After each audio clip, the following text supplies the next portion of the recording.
네, 안녕하십니까. 김정희입니다. 최근에 여러 가지 일이 있어갖고 그동안 방송을 많이 못 찍게 돼서 굉장히 죄송합니다. 여기 지금 보면 제 오른쪽 눈이 약간 부었을 거예요. 이게 지금 좀 젊게 보인다고 염색을 했더니 염색 독이 올라갔고 지금 옷이 올라갔고 지금 상태가 되게 안 좋은데 그래도 안 찍을 수가 없어가지고 이렇게 급하게 찍게 됐습니다. 그래서 이제 제가 그레이트 게임이라고 해서 제가 여러 가지 시각에서 하는 것을 다시 한번 프로그램을 구성해서 이번에 한번 만들어 봤어요. 여기는 뉴 그레이트 게임을 했는데 이름을 보니까 그레이트 게임이 더 나은 것 같더라고요. 그래갖고 매주 금요일 날 앞으로 밤 9시 9분 이 G자가 6자로 보이잖아요. 6699 69라는 그런 게 나오기 때문에 한번 시간을 그렇게 잡아봤습니다. 그래서 오늘은 첫 프로그램으로 최근에 미북 회담의 내용에 대해서 간단하게 보여드릴게요. 여기 보시면 제가 은하철도 999라고 했는데 지금 내가 여러 번 강의를 했는데 절대 해서는 안 되는 게 있다고 했는데 그거를 지금 하고 있는 것 같습니다. 보시면 여기 보면은 보이죠? 먼저 철도보다 딱 요거부터 먼저 얘기할게요. 최근에 어떤 일이 있었냐면은 군 간부가 100만원 받고서 자기네 전본을 중국에 팔아먹은 이야기가 있었어요. 이거 양아치 같은 뜻인데 이런 짓을 자꾸 하는 친중 우리나라의 정치인, 군인 이런 사람들이 있기 때문에 우리나라 정치가 자꾸 망하는 겁니다. 그리고 여기 이제 아까 내가 하려던 내용인데 여기 보이시죠? 대륙철도 길이 열렸다. 북한 찬성으로 4년 만에 북한 찬성으로 4년 만에 되게 대단한 일입니까? 사실 내가 얘기했죠. 이거 북한 찬성으로 대륙철도 열리는 거 아니에요? 이거 미국 찬성이 있어야 열리는 겁니다. 이 개념 없는 것들이 자꾸 이런 이상한 소리를 하는데 여태까지 이게 북한의 반대에 맞게 번번이 무산됐었다는데 한번 북한이 찬성했다고 해서 한번 해보십시오. 어떤 일이 발생하나. 여기 보시면은 소영길 의원 이 사람이 또 여기 개입돼 있는데 비핵화 때는 철도 연결 낮은 핫산 우선 성과 낼 것 같았는데 두고 보자고요. 어떻게 되는지. 그래서 동서 경협 벨트 이런 거 건설하겠다고 하는데 이것도 누구 마음대로 돼요? 안 돼요. 미국에서 지금 뭐라고 했죠? 완벽한 비핵화라고 했죠? 미국이 신뢰할 수 있는 완벽한 비핵화가 되지 않는다면은 이거는 이룰 수 없다라고 분명히 얘기를 했는데 벌써 개발한다는 이상한 소리가 나오기 시작해요. 이거 이렇게 되면 나중에 사고 난다고요. 네? 그래서 여기 H자로 러시아, 중국, 그 다음에 이제 휴전선 주변에 대규모 무슨 평화공원 이런 평화 이런 말 같지 않은 소리 하면서 자꾸 하려고 하는데 안 됩니다. 그리고 이게 모양 자체가 보면 딱 H자죠?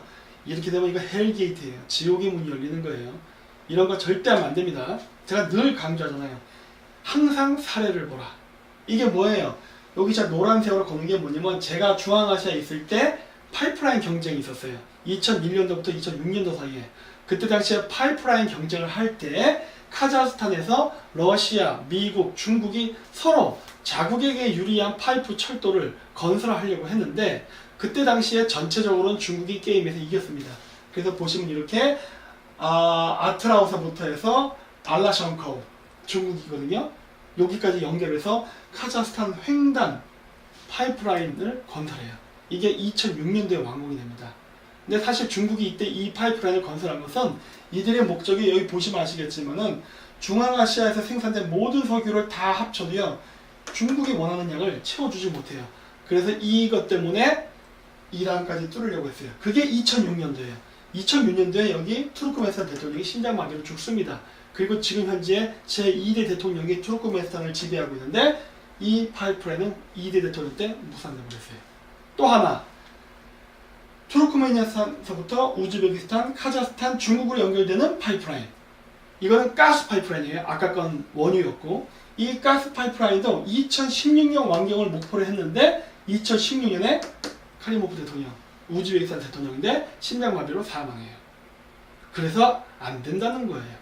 역사는 항상 사례를 봐야 됩니다. 왜? 철도나 가스 파이프라인은 일반 비즈니스 산업 아니에요. 국가 전략과 외교적 관점에서 하는 사업이기 때문에 만약에 주변 국가, 동맹 국가의 이해관계를 안 맞추고 한다? 그랬다가는 갑니다.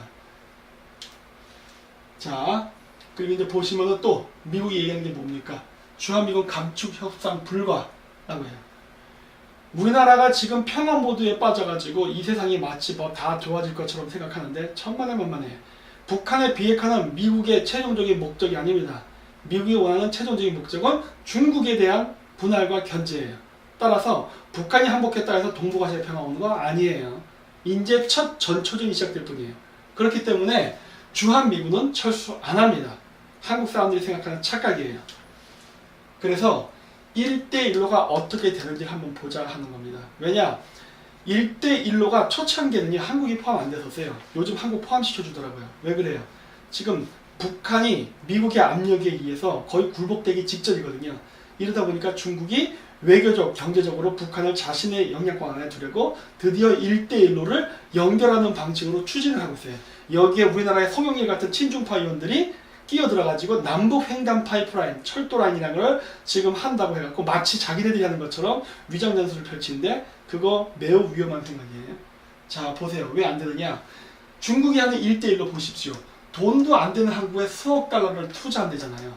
돈도 안 되는 사업에 투자합니다. 중국이. 왜? 여러분 그 실크로드 같은 건 다 비즈니스예요. 그렇죠?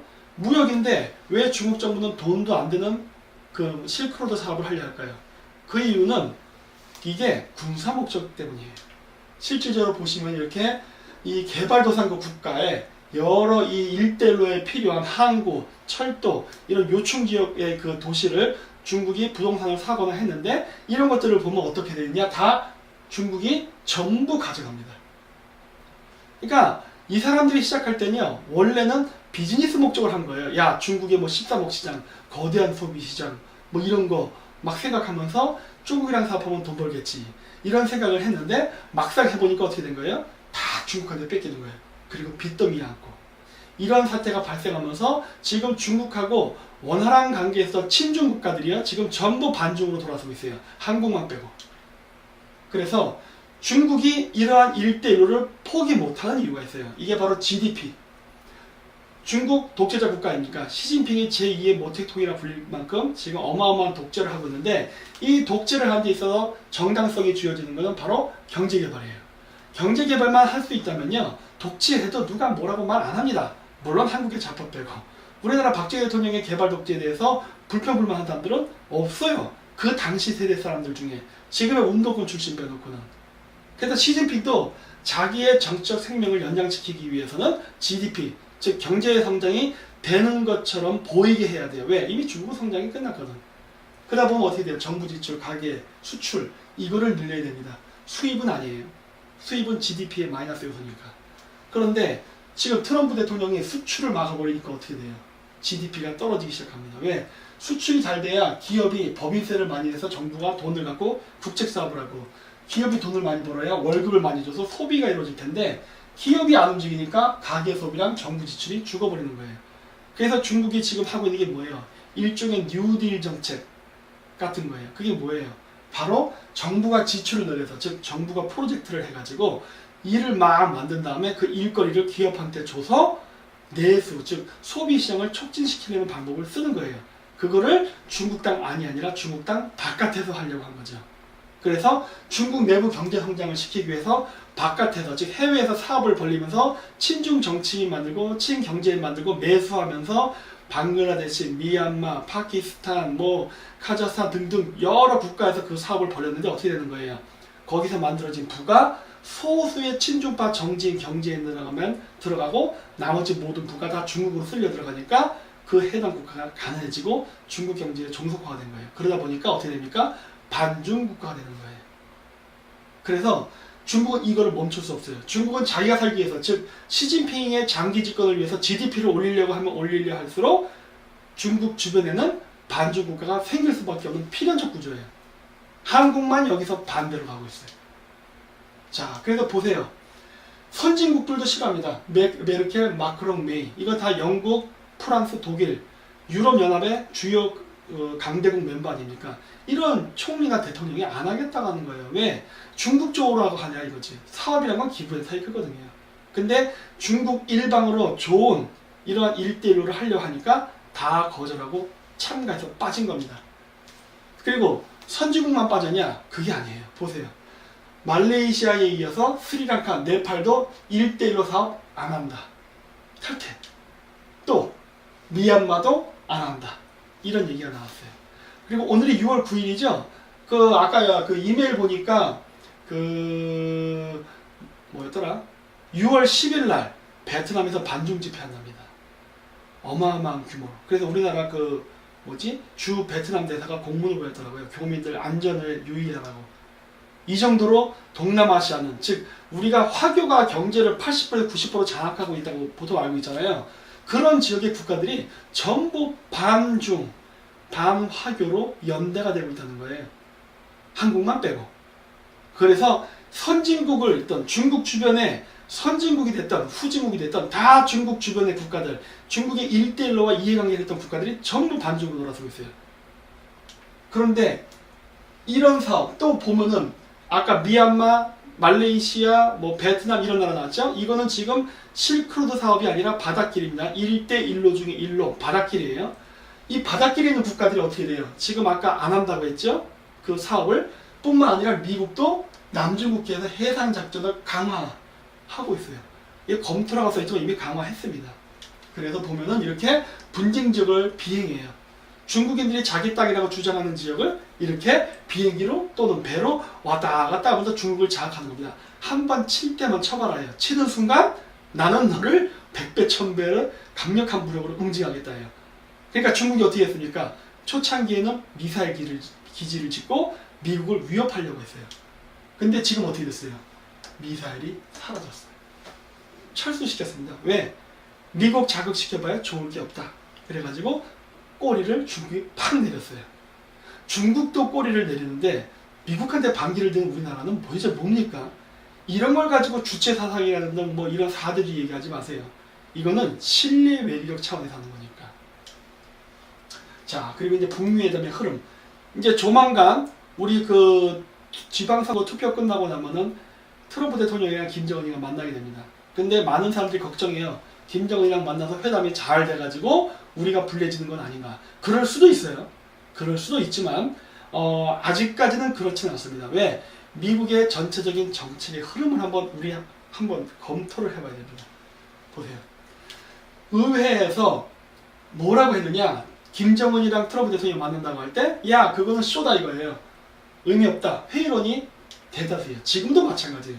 그리고 러시아에서 이런 일이 있었어요. 러시아 억만장자 기업이 해외에서 대폭락. 그 나스닥 상장돼 있는 러시아 기업들이요, 아마 20% 30%까지 주가가 확 떨어진 적이 있었어요. 물론 루브라도 평가 잘했는데 이때가 2018년 4월 9일이에요. 근데 왜 그랬을까 하는 거예요. 이유가 있었어요. 그날 북한의 리용호가 러시아의 외무상을 만났습니다. 왜? 비핵화 문제 때문에 러시아한테 도와달라고. 이 문제 때문에 미국이 러시아에 대해서 어마어마한 경제 보복을 한 거예요. 그때 러시아가 막았나요? 못 막았어요. 왜? 러시아에 돈이 없어요.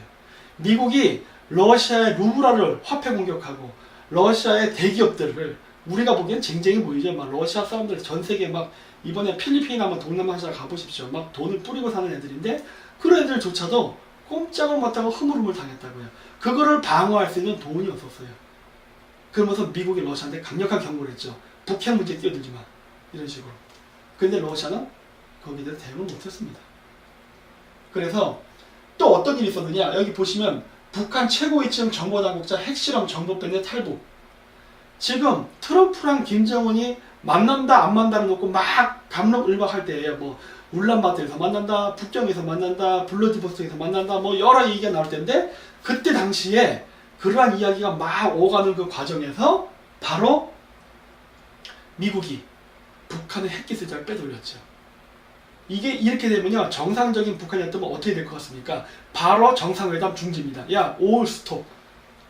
미국이 우리랑 협상하는 척하면서 뒷담 맞췄다. 기분 나빠. 없던 걸로 해. 이렇게 얘기해야 정상이에요. 근데 북한이 어떻게 대응을 했느냐? 5월 6일이에요, 이 사건이. 신문에 보도난 게. 5월 9일날 폼페이오 CIA 국장이 방북합니다. 그리고 어떤 일이 발생하느냐? 적국이었지만 이젠 평화를 위해 협력. 이 말만 보고서 북한이랑 미국이 사이 좋았다 생각하면 안 돼요. 안 됩니다. 왜? 미국은 뒤통수 친 거예요. 아까 얘기했듯이. 그리고 나서 어떻게 돼요? 그 다음날 여기 5월 10일 날, 그러니까 5월 9일날 폼페이오가 가고 그 다음날에 5월 10일날 미국이 되면 미국 본토 도착. 이 뉴스가 난 거예요. 뭐야 이거는? 폼페이오 CIA 국장이 북한에 가서 거의 협상도 안 한 거예요. 그냥 일방적으로 3명 데리고 온 겁니다. 그게 뭐예요? 정상회담 직전에 서로 간에 외교적인 우월한 고지를 차지하려고 막 신경전을 쓴다고 우리는 생각하고 있잖아요. 근데 내부를 들여다보면 그게 아닌 것 같은 거예요. 왠지 북한이 끌려가는 것 같다는 느낌이 드는 거예요. 왜냐? 아까도 얘기했죠? 북한의 핵 기술자를 빼돌렸어요. 미국이 마치 평화적으로 대화할 것처럼 막 이야기하면서 트럼프도 뭐 좋은 얘기 많이 했잖아요. 김정은한테 얘 괜찮은 사람인 것 같다. 좋은 애다. 남한만큼 잘 살게 해줄 수 있다. 온갖 미사일을 다 내면서 결국 뒤통수 친 거거든요. 핵 기술자 빼돌렸으니까.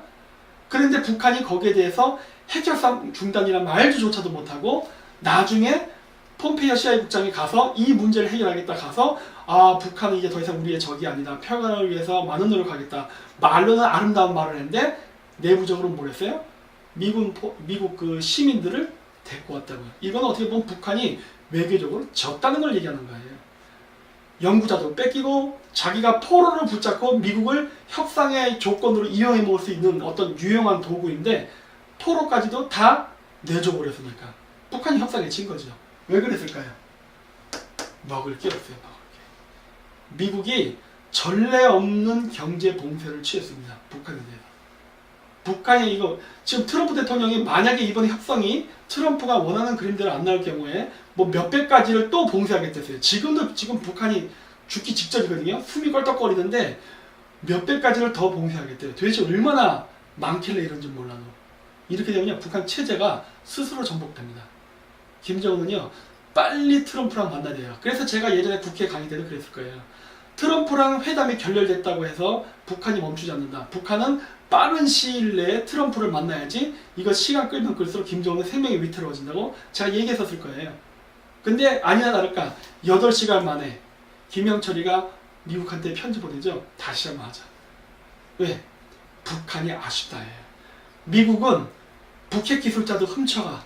그리고 북한에 가가지고 미국 그 시민권자들도 데려와. 그런 분위기 속에서. 이러고 협상도 트럼프가 일방적으로 안 하겠다고 파토냈어. 그런데 북한에서 만나자라고 제안해요. 누가 유리한 것 같아요? 미국이죠. 이런 걸 보라는 거예요. 이런 걸. 트럼프가 지금 뭐 중간 선거에서 이기려고 뭐 어쩌고 그런 말도 안 되는 소리 듣지도 말라는 거예요. 자, 그래서 김정은 보세요. 트럼프에 여러 번 만나자. 아쉬운 거 김정은이에요. 착각하지 마십시오. 트럼프 하나는 아쉬워요. 미국하고 러시아는요 앞으로 중국 경제한테 한 팀이 될 겁니다. 그렇기 때문에 트럼프에 대해서 러시아 스탠드를 일으키는 거 불가능한 일이에요. 그리고 이미 그거 논의도 안 되고 있습니다. 우리나라 좌파 언론이 자꾸 거짓말하는 거지. 보세요. 또 트럼프 북한이 만나고 싶어요. 3, 4개 날짜 고려 중. 이게 예전 뉴스예요. 2018년 4월 26일. 그때 뉴스예요. 요건 6월 4일이에요. 김정은이가 구애한다니까. 그러면 누구 말이 맞냐를 항상 비교해야 돼요. 그러니까 우리는 뭘 봐야 돼요? 사실에 근거해서 이야기의 전후 사정을 살펴보면 돼요. 근데 이야기의 전후 사정을 살펴보면 누구 말이 맞는 거 같냐? 트럼프 말이 맞는 것 같아요. 왜? 김정은 쪽이 아쉬워. 아까도 얘기했죠? 트럼프가 파토됐을 때 김영철이가 8시간 만에 다시 한번 만나자라고 협상 제안도 했었고 그리고 여러 가지 굴욕적인 외교가 있었잖아요. 그리고 백악관 보시죠. 북한 비핵화 할 때까지 제재 해제 안 한다 라고 얘기했어요. 자꾸 우리나라 언론들이 이상한 말 하는데 백악관 말 들으세요. 백악관 말. 응? 그 한국 기자 말 듣지 말고 백악관 말을 정확히 들으세요. 여기서 써있잖아요. 우리의 정책은 북한이 핵을 포기하지 않는 한, 그러니까 비핵화가 되지 않는 한 경제 봉쇄 풀지 않겠다고 써놨잖아요. 그래서 원문 그대로 제가 옮겨놨어요. 이게 트럼프 대통령의 입장이에요. 이거 외에는 없어. 헷갈리지 말아요. 자, 또 볼까요? 그건 이미 옛날부터 계속 나왔어요. 4월 24일 뉴스에서 나오죠? 북 완전한 비핵화 구체적 조치 없이는 해제 없다. 또 4월 24일 백악관 관리 비핵화 단계마다 보상 안 한다. 얘기 나와요. 이게 미국이 생각하는, 즉 트럼프 대통령이 생각하는 가장 이상적인 생각이에요. 물론 협상형은 이렇게 안 갈 수도 있어요. 하지만 일단 이게 기본적인 입장이라고요. 근데 아까도 얘기했듯이 김정은하고 트럼프가 만나는 이 전체적인 정황을 보면 미국이 유리해. 그렇기 때문에 어쩌면 이러한 트럼프의 의지가 거의 50% 이상 반영될 가능성이 가장 높아요. 그래서 어쩌면 김정은은 자기 목소리를 못 낼 가능성이 높습니다. 즉 완전한 비핵화 이후에 경제 봉쇄가 풀릴 가능성이 현재로서는 높아요. 그래서 트럼프랑 김정은 대통령이 그 싱가포르에서 만나는 거 안 중요해요. 비핵화에 대해서 어떻게 합의를 하냐 그 내용이 중요한 거예요. 그리고 줄리안이 김정은 애걸 발언에 경고 날린 폼페이오 맞을 거예요. 저도 맞다고 봐요. 왜 폼페이오가 경고를 날렸겠어요? 야, 말 조심해 그거예요. 왜? 지금 김정은 일을 잘 구슬려서 달래서 일을 잘 풀어나가고 있는데 이렇게 텔레비에 대놓고 얘기하면 또 김정은 삐질 수도 있잖아요. 그러니까 협상 파토 될 수도 있거든. 그러니까 입 조심히 한 거겠지. 그리고 또 요 사진 이거 보면은 마치 여기 존 볼턴이 무슨 부하처럼 보이고 강경화 외무장관이 무슨 상사처럼 보이는데 이런 게 바로 다 공작이라는 거예요. 여기 청와대 그림 보이죠? 이거 청와대 홈페이지에서 제가 가져온 사진이에요. 이런 식으로 사진 올리면서 프로파간다 조작을 한다고. 마치 미국이 한국한테 끌려가는 것 같은 외교. 아닌 거 다 아시죠? 지금 우리나라 지금 경제 완전 박살났잖아요. 미국이 어떻게 하는지. 트럼프 김정은 백악관 초청할 수도 회담 잘 안되면 걸어나가겠다. 6월 8일에 한 얘기예요. 이게 어젠가 오늘인가 했던 뉴스거든요. 협상이 제대로 안되면 걸어나가겠다. 이 말 누가 한 겁니까? 이 말 볼턴이 했던 얘기예요. 트럼프한테 북기대 이하면 회담 테이블 박차고 나가라. 이거 볼턴이 한 얘기라고. 이거를 지금 트럼프가 얘기하고 있잖아요. 트럼프가 볼턴을 내쳤나요? 아니올시다예요. 이런 식으로 사진 조작해가지고 마치 볼턴이 무슨 뭐 강경화한테 보다 아래에 있냐, 아니면 트럼프한테 미움받아서 쫓겨난 것처럼 이런 식의 거짓 보도를 하는데 트럼프의 발언을 봐야 얘 그렇게 안 한다니까 그러네. 그래서 내가 얘기한 거예요. 싱가포르에서 김정은 만나는 거 중요하지 않아요. 비핵화를 트럼프 대통령이 원하는 방식으로 북한이 응하느냐 안 하느냐가 중요한 거예요.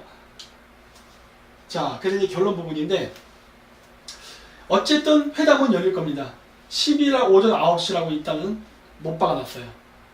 그래서 이렇게 비행기가 갔습니다. 이 비행기가 중국산인 걸로 내가 알고 있어요. 왜냐? 북한 비행기가 제대로 날아가질 못하거든.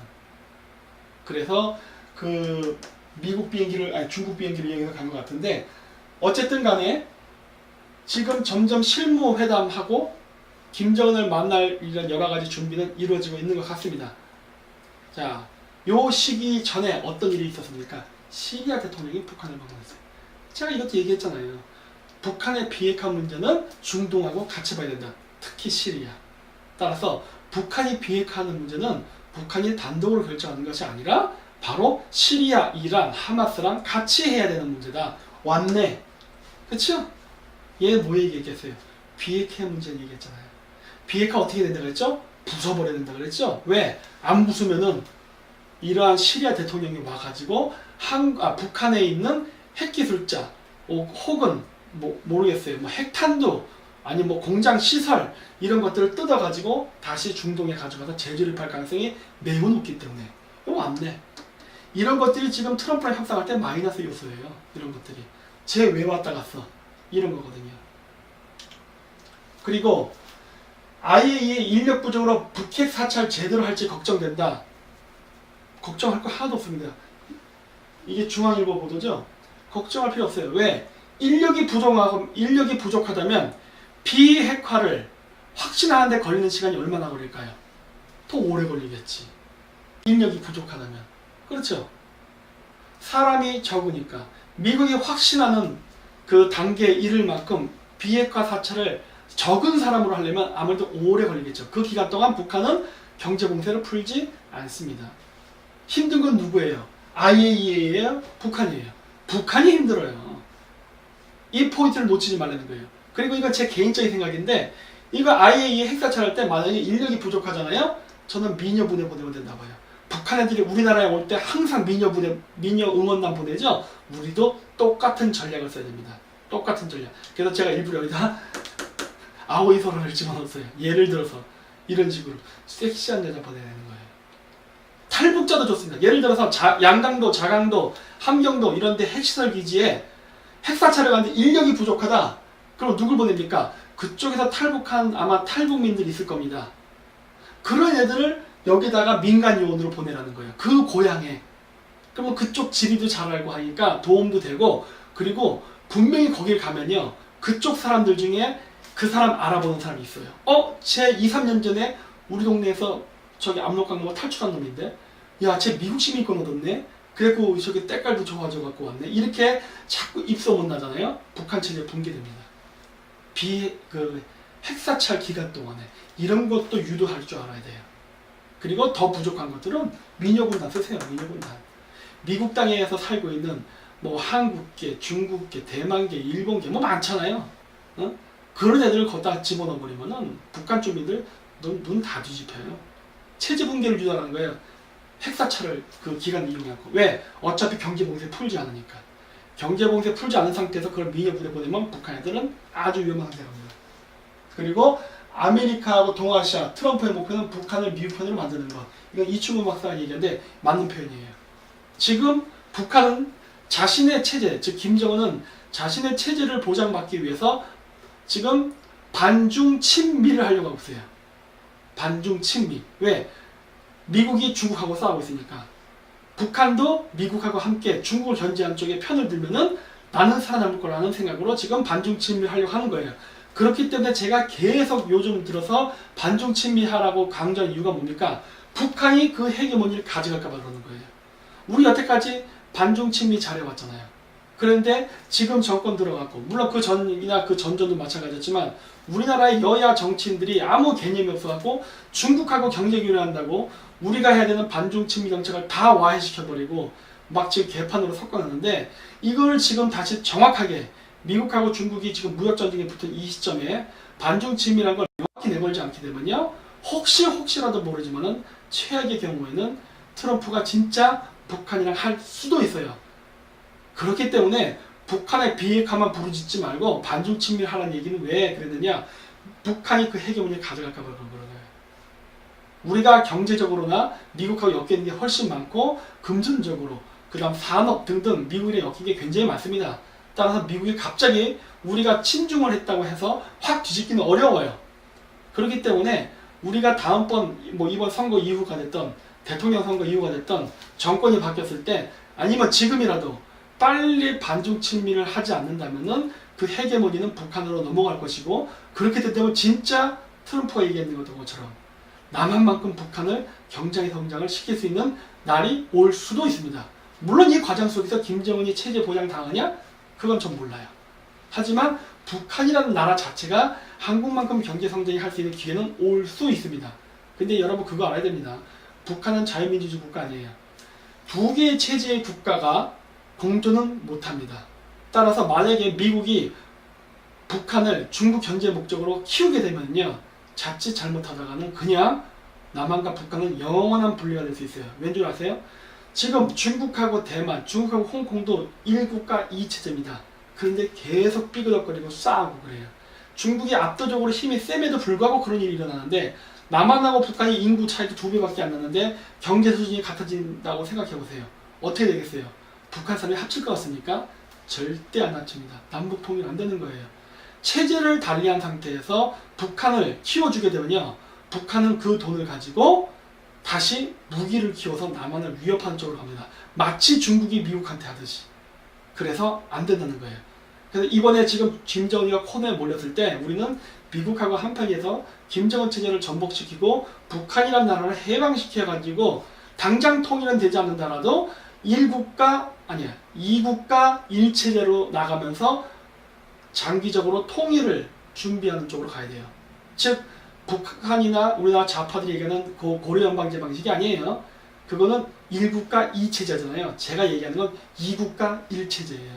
즉 무슨 말이냐? 두 개의 자유민주주의 국가가 남한과 북한에 있으면서 과도적으로, 그러니까 국가도 두 개예요. 단 체제는 뭐예요? 자유민주주의라는 하나의 체제 있으면서 장기적으로 합쳐나가는 쪽으로 가면 돼요. 그런 통일은 가능해요. 하지만 북한 체제를 그대로 유지시키는 상태에서는 절대 안 됩니다. 그래서 이렇게 해서 오늘은 짧게 30분 이렇게 강의를 요약해서 한번 해봤습니다. 그래서 앞으로는요, 이 강의를 길게 하지 않고요, 좀 짧게 하려고 그래요. 왜냐면은 이 길게 하면 저도 피곤하고 듣는 사람들도 집중이 잘 안 되는 것 같더라고요. 그래서 앞으로는 한 개의 주제를 좀 짧게 잡아가지고 이렇게 압축적으로 하도록 하겠습니다. 하다 보니까 아마 다른 강의할 때도 예전에 썼던 PPT가 중복돼서 나는 경우가 있을 거예요. 이거는 그 이야기의 논리를 전개하기 위해서 필요한 거니까 그런 부분은 양해해 주십시오.